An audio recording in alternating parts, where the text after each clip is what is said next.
Om Shanti. Good morning.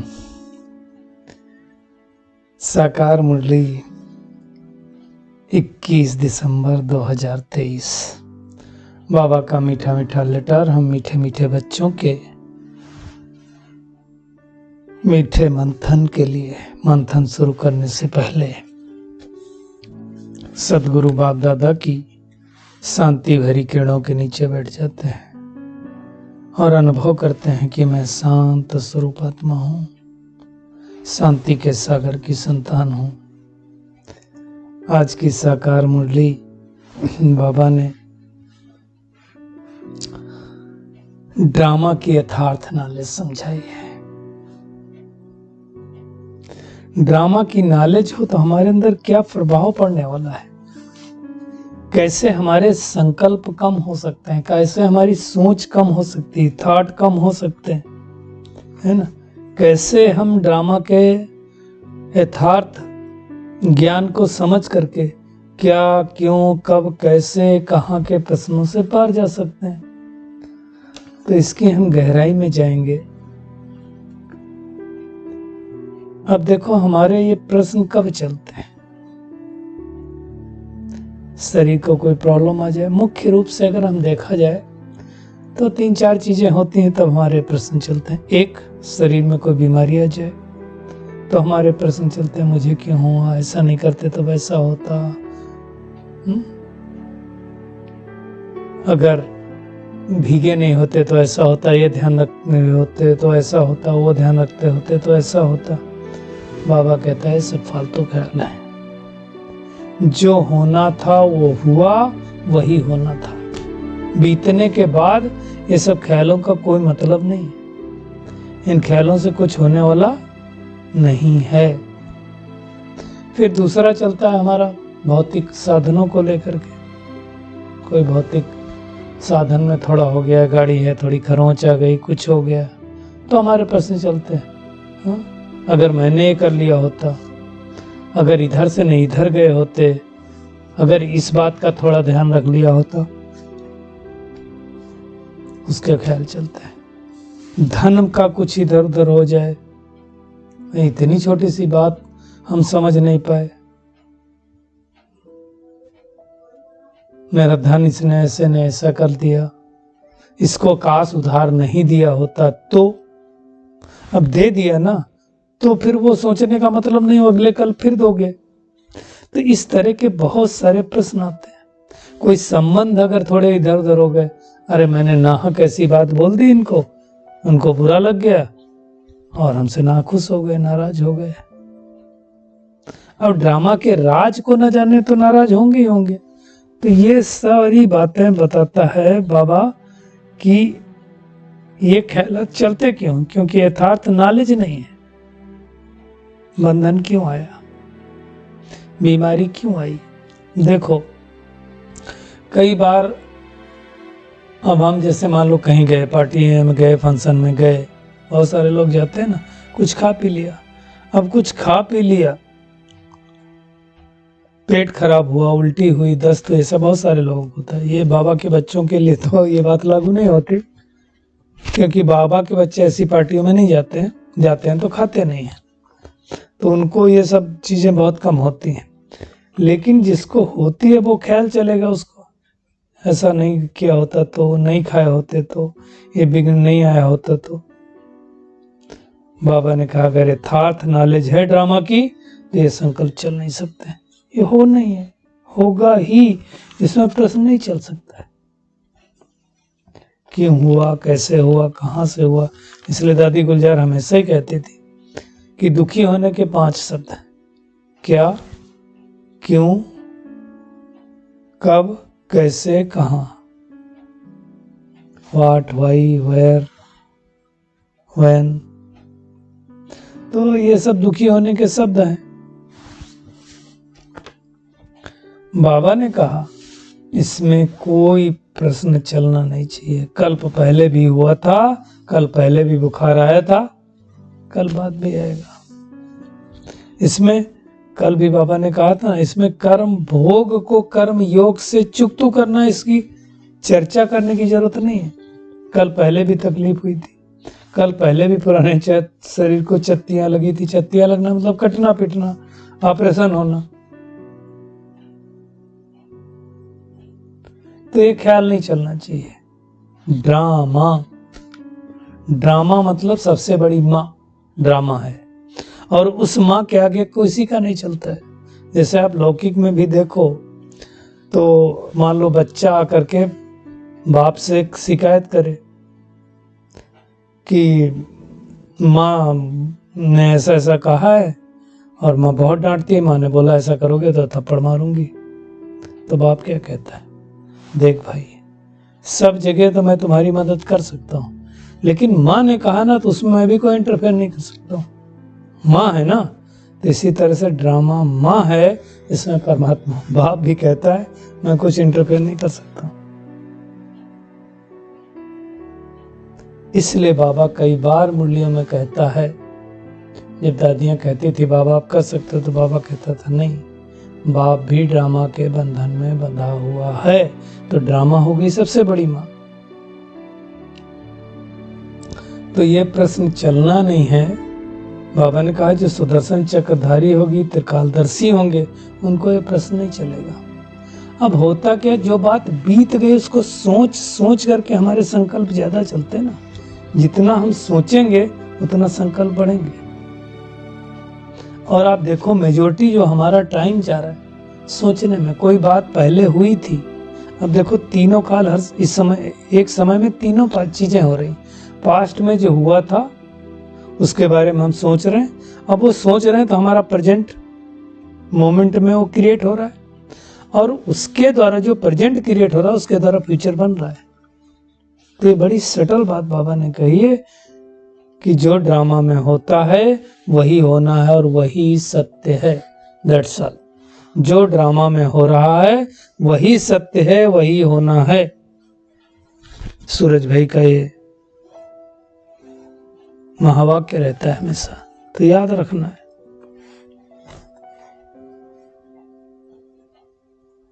देखिए अब वापस घर जाना है। बाबा ने साफ साफ कहा शिव बाबा के सिवाय तुम्हारे यहाँ कुछ भी नहीं। तो फिर देह भान से भी मुक्त, बेगर, एकदम बेगर। और जो बेगर बनेगा बाबा ने कहा वही प्रिंस बनने वाला है। तो हमें अभी उन राहों पर चलना है जिन पर, वैसे गीत में तो है गिरना और संभलना है, गिरना नहीं, लेकिन बाई दबे गिर गए तो वापस खड़े होना है। ऐसा नहीं कि हम गिर गए तो उठ खड़े ही होंगे, नहीं। अगर श्रीमत पर चलेंगे तो उठ खड़े होंगे। बाबा पूछता है किसकी याद में बैठते हो, तो बाबा की याद में बैठते हैं। श्री कृष्ण की याद में तो यहाँ नहीं कहेंगे। अच्छा श्री कृष्ण को याद करें तो कहाँ याद करेंगे, श्री कृष्ण तो सतयुग में है। तो इन बातों को अच्छी तरह से समझना है ना। तो सबसे ऊंचा बाबा, परमपिता परमात्मा, फिर ब्रह्मा विष्णु और शंकर, फिर तो नंबर 1 मनुष्य है। जैसे दुनिया में देखो प्रेसिडेंट, फिर प्राइम मिनिस्टर, फिर इंडियन मिनिस्टर, फिर नंबर 1। तो ये सारी बातें भगवान आकर के समझाता है कि अब मैं दैवी कुल की स्थापना कर रहा हूं। किसके द्वारा? ब्रह्मा के द्वारा, दैवी संप्रदाय की। तो अभी हम हैं ब्राह्मण संप्रदाय, पहले थे आसुरी संप्रदाय, फिर ब्रह्मा बाबा द्वारा ब्राह्मण संप्रदाय बने, इस अर्थात ईश्वरीय संप्रदाय बने, ईश्वर के बन गए ना। फिर हम बनेंगे दैवी संप्रदाय। तो ब्रह्मा द्वारा ही शिव बाबा ये वेदों शास्त्रों का सब कुछ अर्थ समझाता है। बाबा ने कहा अभी लोग बर्थ कंट्रोल करने की कितनी कोशिश करते हैं। भगवान कहता है किसी के बस का नहीं मेरे काम, आत्माएं तो ऊपर से आती रहेंगी।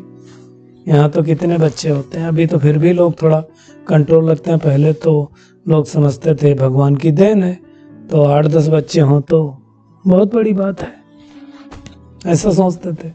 भगवान कहता है सतयुग में एक बच्चा एक बच्ची बस बैलेंस होता है। तो भी आप सोचो आबादी 3 गुना 1 के जन्म में, अब 150 साल तो वहाँ ही होती। एक बच्चा एक बच्ची हुआ तो मान लो 50 साल में स्वयंवर हुआ, तो भी डबल तो हो ही जाएगी। इसलिए देखो 9 लाख से चालू होती है और सतयुग अंत होते होते 2 करोड़ हो जाती है और फिर कलयुग अंत होते होते 33 करोड़ हो जाती है। तो यही रीजन है। तो बाबा हमको त्रिकालदर्शी बना रहा है, तीनों कालों को समझ करके अच्छी तरह से पुरुषार्थ करना है। श्री कृष्ण भी बाबा कहते हैं त्रिकालदर्शी नहीं। हमें अभी यहाँ क्या करना है, राजा जनक के मिसाल ट्रस्टी होकर के संभालना। जैसे जनक को सब कुछ ले लिया, फिर कहा ट्रस्टी होकर संभालो। राजा हरिश्चंद्र की भी कहानी, सब कुछ कहा जाता है, ले लिया विश्वामित्र जी ने, और फिर उसको कहते हैं कि आए तो उन्होंने कहा, राजन मुझे आपके खजाने की चाबी चाहिए। ठीक है, और क्या चाहिए? बोले 9 मन सोना चाहिए। बोला बस 9 मन सोना, खजाने का 1 भाग कोना। कहा राजन अब खजाना आपका कहाँ रहा जब आपने चाबी दे दी खजाने की? राजपाट भी आपका नहीं रहा, अब आप बाहर से ला करके दो। तो कहते हैं ना अपने को बेच करके दिया, लेकिन अपना ईमान नहीं खोया थे। कहानी है, दृष्टांत है। तो बाबा कहता है ट्रस्टी होकर के संभालो।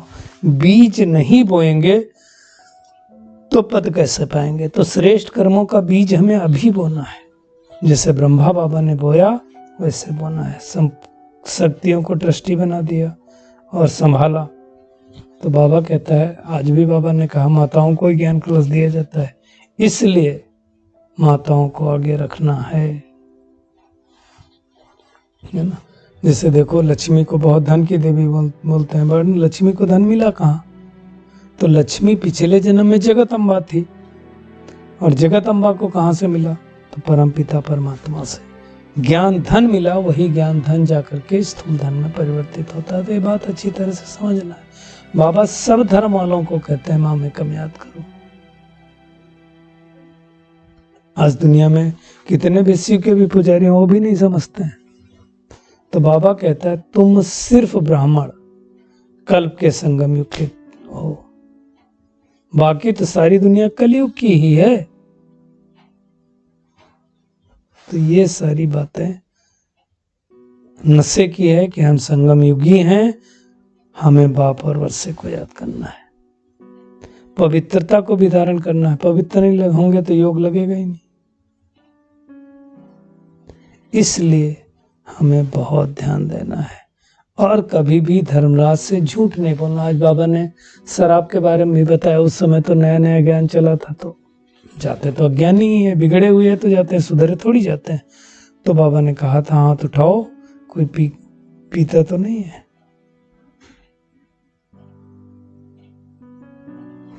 बाबा ने कहा आजकल कई लोग दवाई रीत से, देखिए अभी जिसकी जो धारणा होती है, जिसकी जो भावना होती है, जिसके जो बिलीफ सिस्टम होता है, वैसे सोचता है। कई लोग बोलते हैं अगर थोड़ी सी लोगे तो वो दवाई का काम करेगा। अब जो लेता होगा तो वो तो यही बताएगा। तो बाबा हर एक की चीज को अच्छी तरह से समझाता है। ये है तो सब बुरी चीजें है ना। तो बाबा ने कहा इन बुरी चीजों का त्याग करना है। और बच्चों के को सुधारने के लिए भी बाबा ने कहा हाथ नहीं उठाना है, खाना बंद कर दो, मिठाई ना दो, सारी बातें। हालांकि आज के बच्चों के ऊपर ये चीजें कम लागू होती है। मोबाइल नहीं दो तो कंट्रोल में रहेंगे परंतु टीनेजर होंगे तो उनमें भी बड़ा संभाल के समझाना पड़ता है। ऐसा कर्म नहीं करना चाहिए जो कोई विकर्म बने, और अगर कोई विकर्म बने तो तौबा करनी चाहिए। जैसे मैंने देखा, एक सच्ची घटना है। मैं गांव में था तो एक मुस्लिम भाई था, लड़का ही था उस टाइम में, कम एज थी, मेरी भी एज कम थी। तो माँ से उसकी पड़ती नहीं थी, तो माँ को गाली देता था। अब गाली देता था तो माँ पकड़ के पीटती थी। अब जब मारते थी माँ तो वो कहता था तौबा तौबा तौबा माँ, अब कुछ नहीं करूँगा। और जैसे वो माँ छोड़ देती थी फिर भागता था, फिर गाली देता था।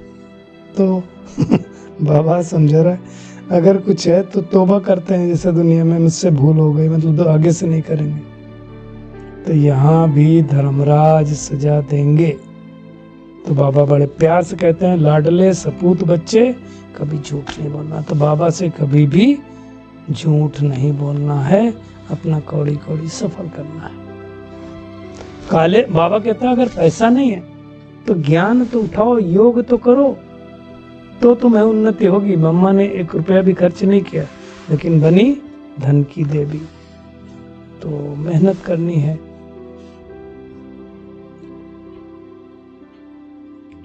कुछ भी करके ना सफली करना है। तो आज का होमवर्क क्या है? एक तो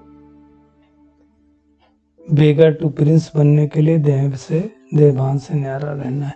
ड्रामा की यथार्थ नॉलेज को अच्छी तरह से समझना है कि जो हो रहा है वही सच है, वही होना चाहिए, वही होगा भी। और अगर कोई विकर्म हो जाए तो क्षमा मांग लेना है। भारत को स्वर्ग बनाने में मेहनत करनी, कौड़ी कौड़ी सफल करना है। ब्रह्मा बाप समान ट्रस्टी होकर रहना है। आज का बाबा का वरदान है, हर आत्मा के संबंध संपर्क में आते सब प्रश्नों से पार रहने वाले सदा प्रसन्न चित्त भव। देखिए, जिसके प्रश्न चलते होंगे वो प्रसन्न चित्त नहीं रह सकता। ऐसा क्यों, ऐसा क्यों, ऐसा क्यों, ऐसा क्यों? और आजकल तो मैनेजमेंट में, कारपोरेट में तो वही एनालिसिस चलता है। ठीक है, वो एक अलग बात है, क्यों ऐसा किया, ऐसा उन प्रश्नों में जाना ही है। और भगवान कहता है, इन प्रश्नों से पार रहोगे तो प्रसन्न चित्त रहोगे। ये ऐसा क्यों करता है, ये इस बात नहीं होनी चाहिए, ऐसे होनी चाहिए। बाबा ने कहा, इनसे जो पार रहेगा वही प्रसन्न चित्त रह सकता है। और जो इन प्रश्नों की क्यों में चला जाएगा, संकल्पों की जो रचना रच देगा, उसको पालना भी करनी पड़ेगी। ध्यान रखना, अगर कोई संकल्प हमने किया, ऐसा इसने क्यों किया, अब हमें उसकी पालना करनी पड़ेगी। कैसे? अब उसने क्यों किया, उस मन को जवाब देना पड़ेगा। इसने ऐसा इसलिए किया, इसलिए किया, इसलिए किया, इसलिए किया। तो पालना करनी पड़ गई ना। तो एक संकल्प के बजाय कितने संकल्प चल गए, और उसमें फिर समय भी जाएगी, एनर्जी भी जाएगी। इसलिए बाबा ने कहा, व्यर्थ रचना का बर्थ कंट्रोल करो। बर्थ करना ही नहीं। बहुत सूक्ष्म बात बाबा समझा रहा है। संकल्पों की रचना हम खूब करते हैं, व्यर्थ संकल्पों की। 50,000 60,000 एक दिन के थाट, तो कितने थाट हो गए। जब हम योग करते हैं तो थाट की संख्या कम होती है। स्लोगन है, अपने नैनों पर में बिंदु रूप बाप को समा लो, तो और कोई समा नहीं सकता है। बिंदु बाप समा गया तो कोई आएगा ही नहीं। चलिए, परमात्मा किरणों के नीचे बैठ जाते हैं और अनुभव करते हैं, मैं आत्मा। व्यर्थ संकल्पों से पार रहने वाली, क्या, क्यों, कब, कैसे, कहाँ के बंधनों से मुक्त रहने वाली, ड्रामा के पट्टे पर अचल अडोल निर्भय रहने वाली, सब प्रश्नों से पार रहने वाली प्रसन्न चित्त आत्मा। बाबा के बताए गए रास्ते पर चलकर भारत को स्वर्ग बनाने में कौड़ी कौड़ी सफल करने वाली, अपने नैनों में बिंदु बाप को समाने वाली, कोई भूल हो जाए तो क्षमा मांगने वाली, कोटों में कोई, कोई में भी कोई आत्मा हो। शुक्रिया मीठे प्यारे बाप दादा, शुक्रिया आप सभी का इस मीठे मंथन के लिए। ओम शांति।